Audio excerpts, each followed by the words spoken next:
Hello everybody, happy Memorial Day. I hope you're having a great day. If you're not American, then happy Monday.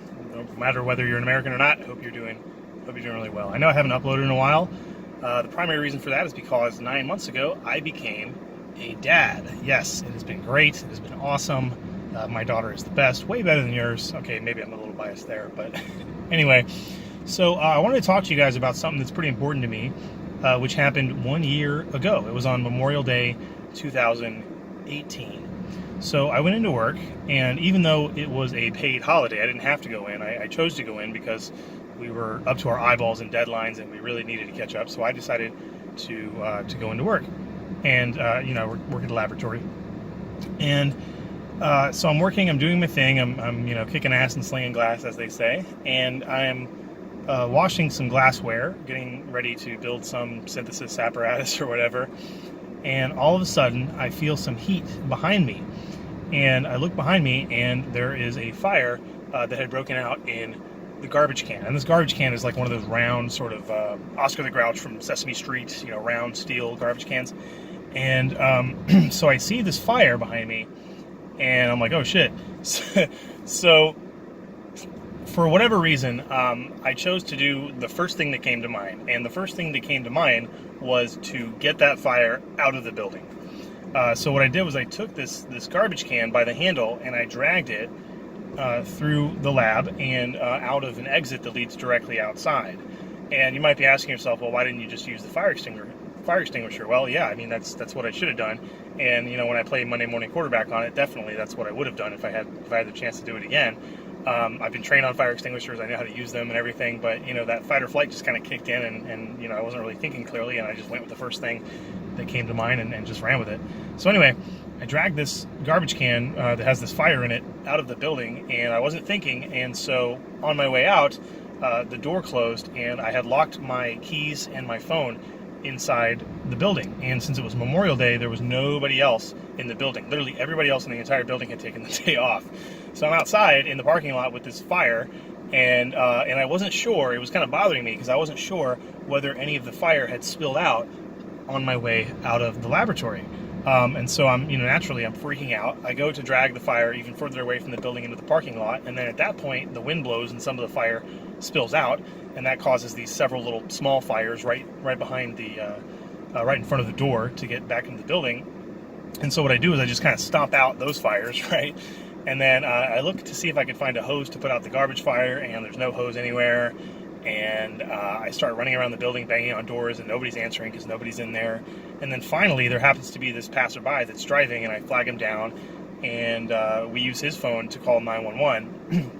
And then the fire department shows up, and they are just grilling me with questions about this fire and what caused it, and and all that. And I'm answering everything, and I'm terrified because this fire lieutenant is like this big guy who's like really stern and serious and trying to take control of the situation. And so I answer all of his questions, and then finally we go in. It's me and 3 firefighters who are in their full firefighter gear, all 80 pounds of whatever crap they have on them. And we all go into the building, and eventually we find our way into that lab, and I sprint towards the lab, but they can't do that because they're firefighters. What they have to do is walk slowly and scan. They can't rush into any situation. That's just what they're trained not to do. So finally, we get into the lab, and I'm happy to report that there was no fire in the lab. So the total damage was the garbage can. It was like a $25 garbage can, and that's what we lost. And this might be a little personal, but I think it might be important for, especially for anybody else who's ever dealt with this kind of stuff, is that when it was finally confirmed that everything was okay and that the building was safe, one of the firefighters looked me right in the eyes, and he says, good job, you saved the building. And at that point, it was like the fire hydrant just broke. I was just like, oh, like I almost ruined everything, oh no.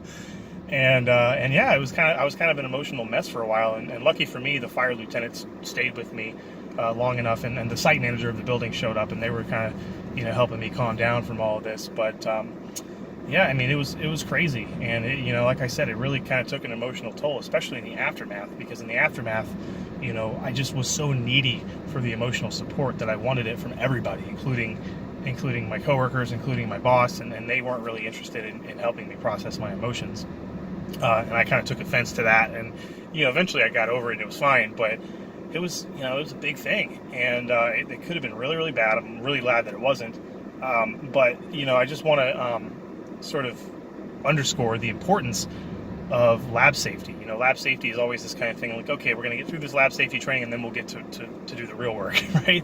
I mean, that's how I've always approached lab safety. It's always been kind of like a hurdle that you have to get over before you actually, do the stuff that matters. But no, lab safety matters hugely. It's really, really, really important. And luckily, I survived my accident. But not everybody is so lucky. You may have heard about that woman, grad student out at UCLA, who was, she was working with dirt butyllithium, and she was working with a syringe. She didn't know what she was doing. She wasn't wearing the proper PPE, and she accidentally removed the plunger from the syringe, releasing dirt butyllithium, which is pyrophoric, meaning it catches fire in the presence of air, and it burned her alive. And it was terrible. Yeah, just whatever you're working with, no matter how dangerous or not so dangerous you think the chemicals and the equipment that you might be working with might be, just always have your guard up. Always treat the lab with the respect that it deserves with regard to safety.